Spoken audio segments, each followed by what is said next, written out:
The UFC heavyweight division's future will be determined August 17th in Anaheim when Daniel Cormier tries to defend his heavyweight title against the man he took it from in Stipe Miocic. If Stipe wins, depending on how the fight goes, a trilogy is possible with DC. However, Francis Ngannou is the #1 contender and earned a title shot after stopping Blades in 45 seconds, Velasquez in 26 seconds, and JDS in 71 seconds. If DC wins, he could retire or take on Ngannou, and if there's interest in doing a third bout with him and Jones, it'd be a strange situation where almost everyone would want to see that fight at heavyweight, except the two people competing. DC would want it at 205 because as a competitor he wants revenge under the same circumstances, and Jones surprisingly admits that he would not want to go up to heavyweight because he'd have a greater chance of losing because DC has more KO power at that weight. Junior Dos Santos looks to compete for a third time in 8 months, as there's talks of him taking on Alexander Volkov November 9th in Moscow. Volkov hasn't fought since he was KO'd by Derek Lewis in October. Derek Lewis is looking to return versus Blagoy Ivanov at UFC 244 on November 2nd. Curtis Blades and Shamil Abdurrahimov compete September 7th at UFC 242 in Abu Dhabi. It's a big chance for Shamil to move up the rankings by taking on the #4 ranked Blades.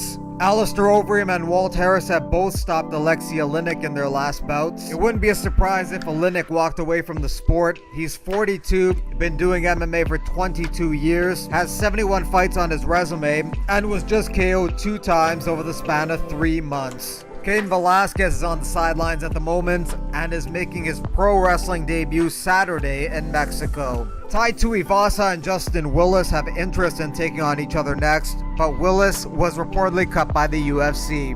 Andre Arlovsky was in tremendous form a couple weeks back when he beat Ben Rothwell. Maurice Green has interest in taking on Arlovsky next after his win over Junior Albini. After healing from several injuries, Todd Duffy returns after over 4 years off and takes on Jeff Hughes September 14th in Vancouver. Augusto Sakai and Marcin Tybura are also on that card. And a dark horse in the division is Jair Zinho Rosenstruik, who's undefeated at 8-0 and coming off a 9-second KO win over Alan Crowder. He dropped Crowder with a jab and put him to sleep with 1 strike on the ground.